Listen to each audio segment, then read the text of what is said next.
Hey, it's John. I want to share a lesson with you that I learned, and I learned it the hard way. So I'm hoping that this is going to be the easy way for you. It's a lesson in giving an introduction, and it's far more valuable than just learning how to introduce somebody on a call or on stage in a meeting or something like that. You can really find many, many ways to use this simple formula, and I'll tell you how I learned it. We were doing an upline mastermind session, and we were doing it in Boston, Massachusetts, in the Copley Plaza Hotel. And I introduced a gentleman named Russ Devan, and my introduction was horrible.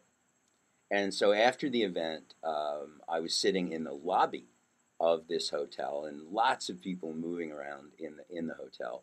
And Russ was there, and Richard Brooke was there, and they were displeased with me. That was clear, and they ended up really yelling at me. I mean, mean spirited, angry, really giving me the devil for the horrible introduction that I made of Russ. And, you know, so I really just sucked it up and took it right then and there. I found out, and Richard shared with me a formula for an introduction at that time. And I guess the lessons that we learn under duress that have some emotional baggage and charge are lessons we really learn. And I really learned this one.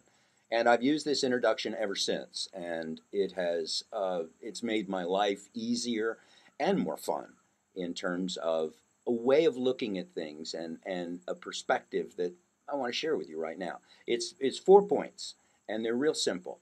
And at the end of this video, I'll list those four for you in writing and let them hang out for a little bit. So don't worry about having to remember them or write them down right now.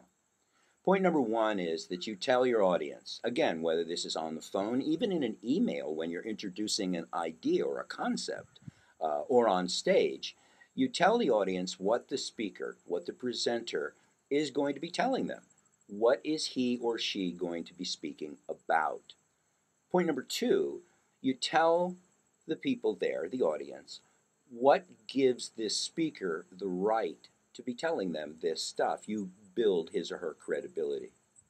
Point number three, you say something, and the way I like to do this is I like to use things I admire about the speaker.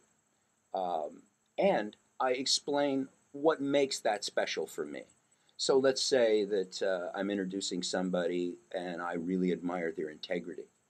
And I tell people, that that's what I admire. One thing I admire most about the speaker is his integrity.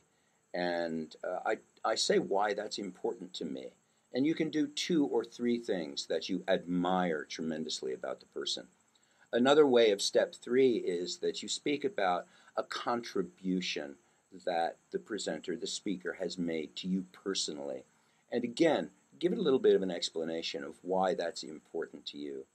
And number 4, for the very first time in the entire process of you introducing the speaker, you say the speaker's name.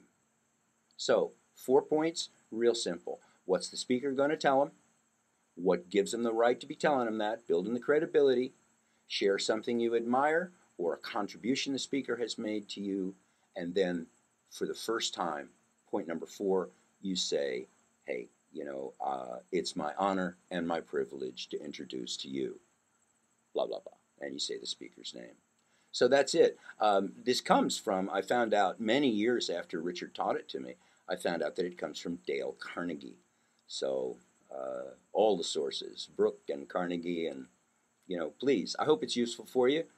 Thanks for listening. Thanks for watching. I appreciate you.